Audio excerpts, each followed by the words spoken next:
the talk is going to be about supply chain security, more specifically looking at attacks that happened and that were publicly disclosed in recent news articles over the years. That's it. So my name is François Proulx. I'm Senior Product Security Engineer at Boost Security. At Boost Security, we build products and services to help software development teams build secure software securely. So like really about helping them not only to find vulnerabilities in their code, but also make sure that the supply chain to that software development lifecycle is secure. So on this slide, you can see a timeline of news articles publicizing different supply chain breaches. Of course, that's only a subset of those that were publicized, and certainly there are many more that never were disclosed publicly. And we can see an acceleration of those, like in the news, in the public news, and that's only accelerating. Like I updated the slide deck was originally built for like last year. I gave this talk and updated it to add some more news articles. But it just keeps growing and growing. If you just like type supply chain security in Google News, you'll see that quite often. And most certainly, that doesn't mean that it started in 2019. You can imagine that 10, 15 years ago, very advanced, sophisticated threat actors, maybe targeting like more nation state, were using that. It's just that now it's getting much more well known. And we're going to be looking at all of those, in fact, through the lens of supply chain levels for software artifacts, which actually just went 1.0 3 days ago. So the SLSA model, affectionately called SLSA, is a threat model that helps to identify the weakest links in the supply chain that most software development is being built in modern days. Typically we'll have the source control, most likely some Git, GitHub or whatnot, some CI component. Back in the days it might have been Jenkins. Nowadays it's most likely GitHub Actions or Circle CI, whatever it may be. And then the distribution. Nowadays we typically have Docker images that are then being run on Kubernetes, but that's only like a subset of the many ways that things can flow from code to consumption. So consumption side, like consumer side in SLSA, is not just thinking about Docker images, for instance, but it could easily be consumed in a car for some kind of autonomous driving system. So that can have obviously pretty bad consequences. So using this model and the timeline, we're going to look at various examples. Well, the first example is kind of looking at this side of the threat model. That's really about what's happening on the developer's workstation where the new code is being produced. At the end of 2022, Dropbox disclosed that about 100 or so GitHub repos were accessed, like private repos. Source code was exfiltrated. And what happened after that is not quite clear, because what was publicly disclosed is that, yes, attacker basically did some phishing, pretending to be coming from a well-known CI environment called Circle CI. So the attacker kind of knew their target and kind of crafted the phishing campaign to be pretending to be from Circle CI, then redirected to a fake login page, capturing username, password, and one-time password to GitHub. It was successful and exfiltrated source code from Dropbox. Dropbox claims that it didn't go farther, but who knows? At least, well, definitely the attacker now is in control of the source code and might find vulnerabilities that would otherwise be extremely difficult to find. So we just saw one example where it was not necessarily the developer's workstation that was targeted, but it was, phishing to get to use the developer's access. In this case, it's more like that the developer itself is malicious. So some academics demonstrated that they were able to convince Linux kernel maintainers from accepting malicious patches. They actually succeeded in submitting a bunch of pull requests, some of which were caught in code review, so were just ignored. Other were actually merged into the kernel main code base. Thankfully, those academic were working in good faith, and then those changes were rolled back from the kernel tree. But it just goes to show that they actually achieved their end goal, and it could have been included in Linux kernel. In another situation, it was not necessarily kind of access to GitHub that was compromised. Well, in fact, this one is a bit more like along that line. So the PHP code base, they don't use GitHub apparently, or they were in 2021 using their own Git server, which they kind of maintain and do their own security due diligence on that Git server. So they just take kind of more risks upon themselves, but clearly they didn't do enough because someone was able to compromise that Git server in some way and then commit malicious code under the main PHP author, like making it appear that the Git commit was coming from that person. So people kind of trusted that because it came from that person, it must be okay. But thankfully, a few hours later, some people noticed that it was kind of strange. Probably the person that was the legitimate owner of that account, and it was rolled back. But what it did is just adding a backdoor, basically, that would be executing code based on a user agent string, specially crafted in the HTTP header. So it was kind of a logic bomb that would only be triggered under certain conditions.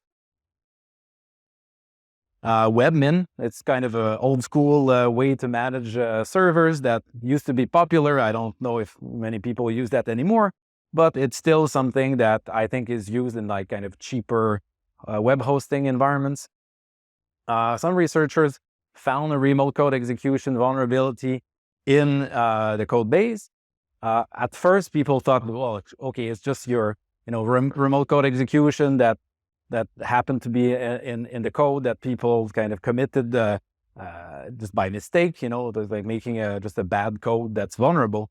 But in fact, like later, some researchers found out that it was indeed committed maliciously and went through the code base, like was merged in the code base, and it went unnoticed as a backdoor for several years, or at least it says here over a year, but I think it was even more. Then what actually happened, like behind the scenes in that case, is that it was not necessarily the source control itself that was modified, but that the build system would be, instead of picking up from the legitimate trusted source control, it would have been modified, I guess, the configuration of the CI environment, maybe through an environment variable or whatever it may be. It was overridden to pull from another source control, and that actually affected the actual release software that was published on SourceForge. SolarWinds, I'm sure that's where most of you first heard the term supply chain used in the context of software development. For those of you who are not familiar, SolarWinds is a big American company that's providing network monitoring software that's quite popular, I guess, in U.S. government agencies for monitoring and configuring network equipment. One of their software called Orion, it was compromised through the CI environment. So the details, in fact, I think Mandiant did the forensics on that, and there's a lot of information that's been published out there by Mandiant and others, and I think Microsoft on that topic. So if you want to know more, there's definitely a lot more. But if we just look at it from the perspective of SLSA here, it was literally like directly focusing on the CI environment. And in that case, it was, my understanding, modifying the source code in memory. So in a way that was not obvious. Like it would kind of git clone the correct version, and then the code would get modified right before it would be built in a way that was not necessarily obvious. If you just looked at the log, you could kind of get fooled into thinking that it's pulling from the right source and then building it, but in fact it was modified midstream. Visual Studio Code. I'm sure many of you know that IDE as a way that developers use to produce code. In that case, some academic researchers found a vulnerability in the GitHub action that's used to build Visual Studio Code. And that vulnerability in the CI workflow would allow basically someone to send, like, open a bug in GitHub, like using the GitHub issue feature, and the message, like the actual description of the bug, would be parsed in such a way that it would try to identify git commit hash, I guess to kind of automate the bug tracking system, so that, you know, if someone mentions a git commit in their bug description, would get pulled out, but it would actually, you know, be executed as a command injection in the git command that would then go check in the Git repo, but in a way where some secrets were accessible at that moment the command injection is running. So thankfully it was reported responsibly. There's no evidence it was maliciously used to exploit anything, but that vulnerability in the workflow had been there for quite a while. And, you know, when you know what to look for, it was actually fairly obvious to spot it. So now there's, you know, tools out there to kind of scan GitHub at scale and kind of find those kinds of problems.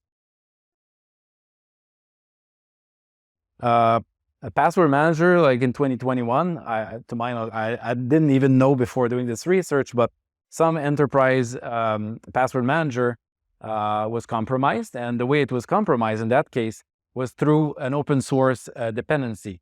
So apparently it used some little known, like very small open source library that is just, I think, had just one contributor, one maintainer. It was sort of, you know, left to rot on GitHub. Somehow the details of the actual attack were not very clear, but they managed to compromise that dependency itself. And they knew that it was a dependency of the password manager.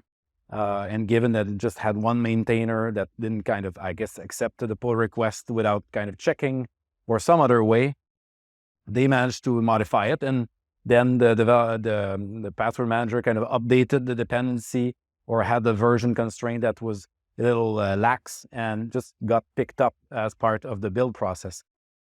There are many more examples of this, like where an open source library that is popular and that doesn't have much kind of people that maintain it and kind of really care about supply chain security or know about it, they can get co-opted into basically an attack on a bigger target. You know, like you find that literally the weakest link, the one, that open source library that no one really maintains, but in fact happens to be part of a bigger, more important piece of software. The same thing can apply to Docker images. So if you find like a Docker image on Docker Hub and you see that it's actually very popular, but there's only one developer that's like committing it, and you can kind of maybe do some phishing or whatnot and basically update that Docker image with a malicious one, then, you know, people kind of build upon that image. Log4j also, like, extremely well publicized problem. In fact, in that case, you know, it's a legitimate library that had a legitimate feature, quote unquote, that was basically a remote code execution more or less by design. So it's a very popular Java logging library that's used pretty much in every Java piece of software. It had a special documented feature that very few people knew or used, and that kind of, you know, went really against the assumption that most people think to use a logging library. They will never think that putting arbitrary user data like string in a logging library would lead to remote code execution of all things. But it was, once you know it, it's extremely trivial to exploit that. So much so that now, like most cloud providers and other things actually build product features to go mitigate Log4j at scale, because it's so difficult to be confident that you've eliminated every trace of the vulnerable version of Log4j, because it's embedded so deep in the stack that often you cannot kind of patch this easily. So that just goes to show that, kind of external dependencies that you depend on go in the supply chain are really like a big thing to keep in mind. Dependency confusion is basically something where you depend on, you have your own internal dependency in your enterprise. For instance, you kind of build your own shared library that you use across many pieces of software, many departments. And you might, call it my custom string parsing library. And that name, it gets embedded in the package manifest along with other public dependencies that might come from, say, NPM, PyPy, whatever. In many cases, those package managers, the way they used to work, some, in 2021, and still work if you're not careful about configuring them correctly, they will prefer to check in the public registry first. So if you have this, internal library that you depend on, and it never existed before at the time in the public registry, but someone, maybe an ex-employee leaves the company, knows your internal naming scheme, or someone looks at some kind of logs that's public, some, the documentation, they might figure out your naming scheme or just know about it, and then put a malicious version of that library on the public registry with the exact same name. Then when it's going to go pick up the dependency, it will first check in the public registry and get confused, hence the name Dependency Confusion.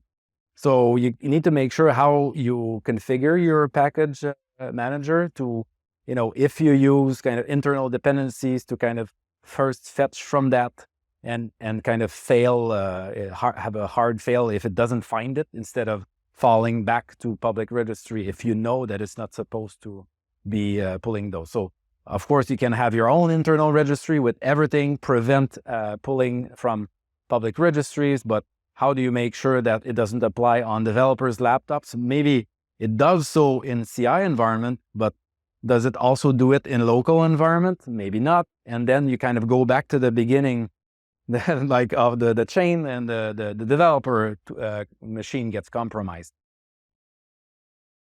So CodeCov is a very popular software as a service to help teams do code coverage. Like, you have you run your tests in your CI and you'd like to have a pretty display of the code coverage.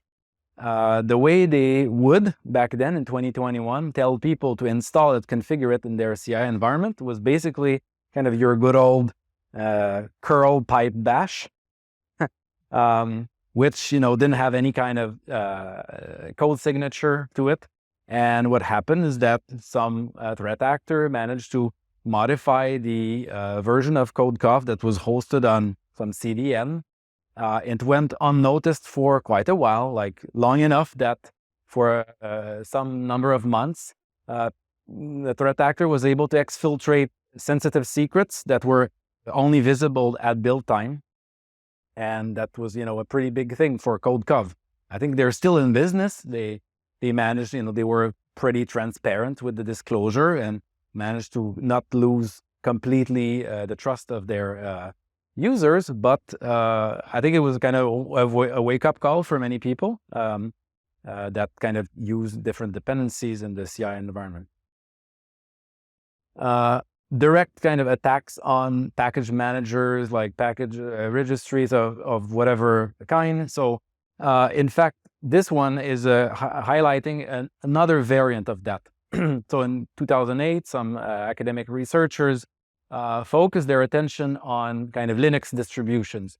Often you go and download an ISO and you look at the list of mirrors, you pick your like kind of closest university, favorite football team, whatever, because it's fastest, it's like closer to you, have a good speed to download a big large file. But how do you know that this, local university is really taking seriously the security of that, file server that's hosting those ISOs? If you're not extremely careful to then have cryptographic signature check everywhere, like make sure that the ISO is signed, how do you get either some public key in the first place or some kind of list of hashes? Are they also coming from the same kind of mirror? So like, how can you trust them? So it's just kind of, this research was kind of highlighting this issue. So in effect, it's potentially just fine to download the ISO from a potentially compromised source, as long as you can trust the way that you then verify the software package through some signature or hash. In this case, we're highlighting more like what happens, with those in those registries. So there are tons of malicious packages that are using, so-called typo squatting. So in this case, they're being published there, but with slight, typographic modifications. So for instance, like a very popular Python package for doing HTTP requests is called requests with an S. But there's another one called request without an S, and then other variations that could be very easy for someone typing fast, like request with, 2U or whatever. And they all exist, or at least existed at some point in time on the registry, and they keep being published, like they take them down, people publish again. So that happens. It's like cat and mouse game with pretty much all the package registries out there, typo squatting. There's evidence that it's been done for quite a while, like easily all the way back to 2016, quite a number of years before it became kind of something that researchers made news about.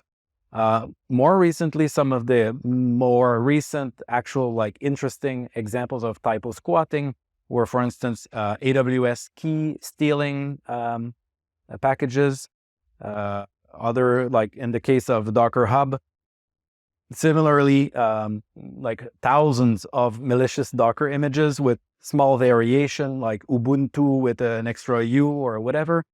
So that's really something to look for through basically any kind of public registry. Twilio is a software company that's offering various services, especially in the realm of telephony, like to send SMS messages or make phone calls and things like that. Pretty cool thing. They have various libraries, some of which you can actually use in JavaScript directly in a web page. So the file server on S3 that was publishing the little JavaScript library was compromised. The version of the library was modified, and people that were consuming the library were affected for some hours before it got fixed. The malicious version of the library contains some kind of, I guess, I think it was like a mage cart. I'm not very familiar with that, but it's a well-known piece of malware. So in that case, when you depend on JavaScript libraries directly from a CDN instead of kind of copying it in your own web kind of static asset bundle, if you decide to do so, you can, in the JavaScript, the HTML, you can specify a cryptographic hash to make sure that it is pinned to a known version of that library. So if it gets changed, the web browser will just drop loading the JavaScript library. So that could be one way, or just copy the version in your bundle itself. So and then it does get worse. So like so far we've kind of focused on like one area of the threat model, but then you can imagine second and third order attacks where you start at one end of the threat model and you actually affect other aspects. So, for instance, in this case, some IDE, Visual Studio Code, has plugins or extensions. It was found that, proven that some of those plugins could be compromised, like the supply chain of those plugins could be modified against basically a dependency. But in that case, what's interesting is that it's a dependency on a plugin, which then is a dependency on an IDE, which then is used by developers to write new code. So you can see that it goes deeper and deeper down the rabbit hole. And what happens then, the developer's workstation is basically compromised. Some it's code that could be modified from the source. So it makes it look like it's appearing to come from the original legitimate developer, but could be modified. Another example in that same nature of an IDE that was compromised was actually a worm scenario. So not only the kind of plugin for a NetBeans IDE in that case was compromised, but once you executed NetBeans and would, let's say, serve your project on GitHub, and people would start to download it and open it in NetBeans, then further, just the mere fact of opening the project in NetBeans would execute code, which would then spread virally, like as a worm, through your other NetBeans project, and they themselves would get tainted with this malware and would kind of downstream replicate. And in fact, GitHub added some special rules to detect those NetBeans project files that contain like malicious string, and they kind of prevent that from happening if someone is using an old version of NetBeans, for instance. So what can we do about all that? So it's really about thinking not just about application security, but the application security's security. So, we've been getting better and better at building secure software. So, hopefully you're doing threat modeling, static code analysis, dynamic testing, code review, all that good stuff. Getting better and better over the years. 10 years ago, you would just have people that didn't know about SQL injection. Now it's like, hopefully everybody knows about that. Still not necessarily the case, but now we're kind of, the threat actors know that it's getting harder and harder to find those, low-hanging fruits. So they just focus their attention on the weakest link, which is the supply chain, because there's so much, and it's so much more rich. There's so much more problems in the supply chain that, as a defender, you're kind of out of luck. Like, there are so many things that when we go and think about the security of those downstream dependencies, it becomes almost an impossible problem to fully address, unless you kind of freeze all the code review every single line, go in a bunker, and and then would never touch your software again. That doesn't happen in real life, So yeah, so basically, you want to make sure that developer's workstation is trustworthy, not easy.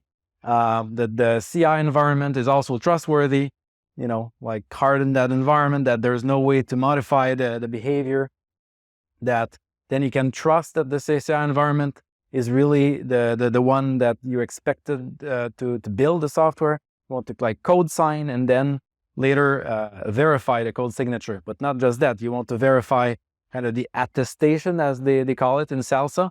So the CI environment will attest like the software bill of material and the kind of configuration of the CI environment, so that downstream, someone depending on it can verify, okay, it actually was built in a legitimate CI environment. It has all the expected dependencies, and the code signature is all good. So, it's all about finding the weakest link for threat actors, because there's just so much more to find. So overall, what can we do more concretely in terms of the source control? You can add like branch protection rules in GitHub. There's even tag protection rules, which is a little less well known, but is actually something that should not be underestimated, especially if you use Git tags for semantic versioning. If you have like, version 1.2.3 and use a git tag, and then downstream you depend on the fact that it's a specific tag, any developer that has code access to write on a GitHub repo can actually force push by default the tags. So unless you put tag protection rule, those tags are not trustworthy. So you might have branch protection, which is really kind of verifying, guaranteeing that the code that goes in the default branch has been code reviewed, but then the tag can get overridden. So multi-factor authentication for access to the source control, making sure that every commit is code signed. You do static code analysis, dynamic code analysis, check your dependencies for known CVEs, check your production environment for a misconfiguration, hopefully maybe using infrastructure as code, check for secrets that might be in the source code, or Docker images that have known CVEs, check for the quality of those downstream dependencies. Again, like can you trust that the transitive dependency third level down, that's a tiny little library that is, you think you're depending on something trustworthy, but they themselves depend on something that is less and less trustworthy. So verification, attestation at every step of the way of the SBOM, software bill of material. That's quite a lot to tackle.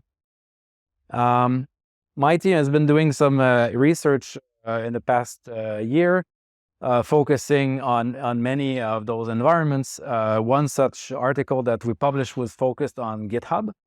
So we published the actual attack tree and the using a tool called Decidius. If you don't know about that, it's a pretty cool tool. So we have the Decidius tree. You can actually contribute improvements to it. So this is really kind of trying to exhaustively find all the weaknesses or like things that could go wrong in the GitHub configuration that an attacker could leverage, and then all the mitigations to kind of lock that down. For instance, the tag protection rule is one such kind of attack versus mitigation that's in the graph. Same thing for GitHub Action. And we've been doing the research for other CI systems, sort of like Circle CI and whatnot. There's, several initiatives at various levels trying to tackle this supply chain security problem. The U.S. government has been very much interested, especially since the SolarWinds attack. So U.S. DoD published some guidelines. NIST published a bunch of guidelines as well. CIS, many vendors. In this case, I just highlight NPM. They just recently, this week, actually embedded the whole attestation as part of NPM. So now you can build using SLSA, provide attestation, and the NPM registry will guarantee that the attestation is valid. Open Source Security Foundation, they published this SLSA model, but also have a bunch of other tools which are pretty nice, such as the scorecard. You can kind of point to it, point to a GitHub repo. It will tell you about the security posture of that repo and kind of give you guidelines on how to harden the configuration. They have another project called All-Star, which is kind of doing basically the same thing, but for a whole organization. They have many more things that you might want to look at. If I have some extra minutes, good. We have, as I said, an extra little 0 day. It's been patched, as I said, but it's still an interesting a new vector that, to my knowledge, was not publicized up until this day. So I guess you're the first to know publicly about this. So Terraform, for those of you who know, is a tool that's used to do infrastructure as code. So, you have cloud providers like AWS, Google Cloud, Azure. You can provision resources in those cloud environments using Terraform as code. So you have kind of manifests in GitHub repo that will define how to configure virtual machines, firewalls, and whatnot in a way that is very nice, very kind of not necessarily cloud provider agnostic per se, but at least the language is. So once you have someone that's proficient in Terraform, they can kind of turn around and replicate the same thing in Azure, Google Cloud, AWS very easily. Of course, like the specificities of one cloud provider make it so that it's not just copy paste, but almost. So they have this concept of providers, which they actually provide like some kind of cryptographic verification of those providers, because what they are, they're the kind of the glue code between Terraform, which is a generic tool, and a given target, like cloud provider, for instance. So this provider, in many cases, it's maintained by, let's say, AWS or Google for their own environments, but people can publish new providers too. Whatever the case, there's a public registry, again, which contains providers, but also modules. What are modules? Modules are basically another level of abstraction where when you start to build complex infrastructure, instead of just defining one little virtual machine, one firewall, you might want to build something more complex, like a cluster with firewall and then other configuration with load balancers and etc. People kind of define best practices and then they publish modules. People just depend on those modules much easier instead of creating it from scratch. Most people kind of end up doing something quite similar, especially in startups. So those modules, you just define those extra attributes, parameters that make the minor differences between those infrastructures. But those providers, those modules, unlike the providers, they are not subject to cryptographic kind of checksum hash verification. So someone can publish a module, and if the actual underlying Git commits, so as I said again, this tag, it comes back to this problem about tags, is that this depends on the Git tag, but not the Git commit hash specifically. So someone will modify the commit that is pointed to by a tag, and effectively the behavior of that module can change entirely. And to my knowledge, this is not detected by the registry. I was able to prove it at scale that it can be exploited. So I found about 1,000 modules that were exploitable under that so-called PON request. So GitHub has a actual blog article documenting a feature of GitHub Actions, which is dangerous, and they know about it. They tell people about it. This is a powerful feature that you need to know what you're doing. So typically when you have pull requests, they're coming from God knows who. So this is just potentially untrusted code, and you don't want your CI environment to kind of pick up that code and have a different behavior. So what GitHub Action does is that they don't expose the secrets when they're coming from a pull request from a fork. So, you have, let's say, a public repo, and you have forks of them. You receive contributions from people that fork the code. So you don't know those people, maybe. And typically, like when you have the workflow, you will use pull request, and that will, not expose the secrets to that workflow. But if you want to expose the secrets because you need it to verify the code, do static code analysis or whatnot, you can use pull request target, which is going to actually expose the secrets. So with great power comes great responsibility. And if it's not done carefully, you can exfiltrate secrets and worse. So what happened with Terraform modules is that was able to prove that thousands of modules totaling like hundreds of millions of downloads, and that computed, some of those I could see that they're downloaded more than once per second.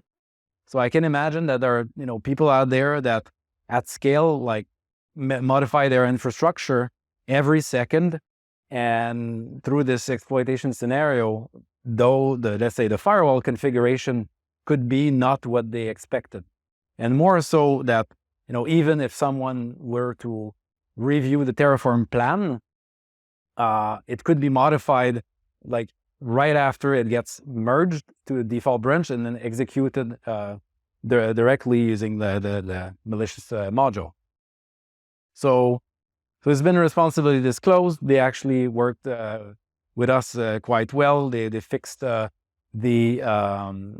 modules that were vulnerable, and actually went downstream based on our recommendations. We're able to provide even more guidance to harden the pipeline for the future. So what can we do about that? There's a GitHub issue about Terraform to actually pin the hash, like the GitHub, like the providers. But this request has been there for several years. This issue is from 2021, but the first one is I think from 2017. So if you care about this kind of thing, maybe you can go a thumbs up on that GitHub issue, and maybe one day it will be fixed. In the meantime, I guess the thing to do is maybe to fork those modules, because otherwise there's no way to be sure that the code will not, the module will not be modified when you least expect it. Thank you.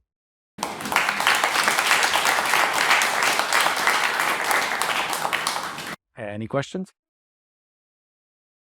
Yeah. You mentioned a tool when you were mapping out repositories. Yes. That tool? Scorecard. Oh, scorecard. It's the open SSF scorecard. Yeah. So that 0 day, could you pull a module, review it, and hash it, and then every time you do a pull, just compare the hash from when you reviewed? Would that work? So potentially, yes, I see what you mean. So you could basically add an extra step, which would basically clone it that before Terraform would use it. Yes, but then you would need to modify your Terraform to depend on that version. So in that case, it would be kind of in a temporary folder, but you need to actually modify the Terraform to point to that. So in the end, it basically comes to the recommendation that I said. It's in the meantime, you kind of need to copy it and maintain it in your own source tree. Yeah. Yes.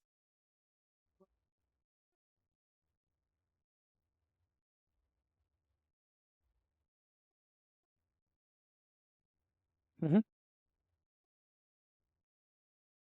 How you see that happening or how you see that getting done.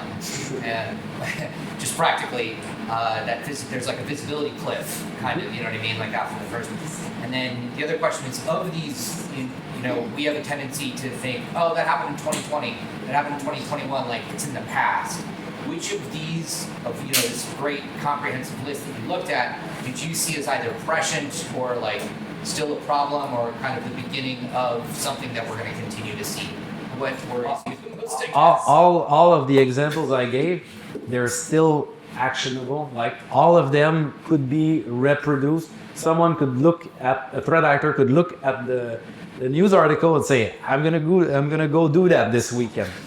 Just do the same thing. In many cases, just okay, now I know how to exploit a vulnerable GitHub action. I'm just gonna go scan at scale GitHub, find all of those, out of those, very popular open source packages that are unmaintained, gullible or kind of easy fishable targets, whatever, So that's just one example, but at pretty much every step of the way, there's the only thing Open Source Security Foundation, they're trying to tackle that at scale. Yeah. So they have two projects called one Alpha and Omega.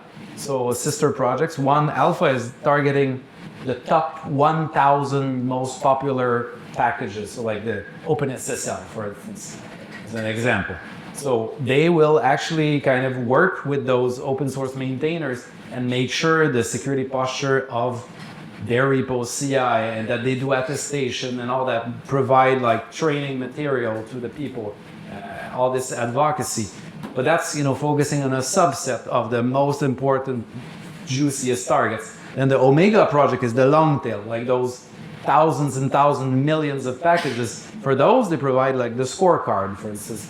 So, and they actually do kind of mass scanning of GitHub and open pull requests on those packages that are not, in the part the 1,000, but they will suggest a pull request that includes the scorecard and say, hey, actually, if you added branch protection and like fix that vulnerable workflow, you could improve the security posture right now. And it's like, okay, maybe I'll merge it. I'm going to ask a question. That's what, I mean, I'm going to go through it later, but like, so like SLSA, that we'll go through that launch night. So that's kind of operating on the level of maturity in terms of scoring. So the scorecard kind of incorporate that in and say like, okay, you know, this is your score, but I came to like this maturity level. You know? Yeah, that is just a subset of the scorecard is really focusing on low-hanging fruits that are very easy to scan. It's like static code analysis. Well, that's what I'm saying. I feel like a low level, like, it's like, okay, yeah, you did great down here, but if you want to get you know, It's more complex. I was going to say also the Dropbox only don't even pretend to be from Service CI anymore because they got breached a couple months ago. Yeah, exactly. In January, I didn't include that Circle CI. It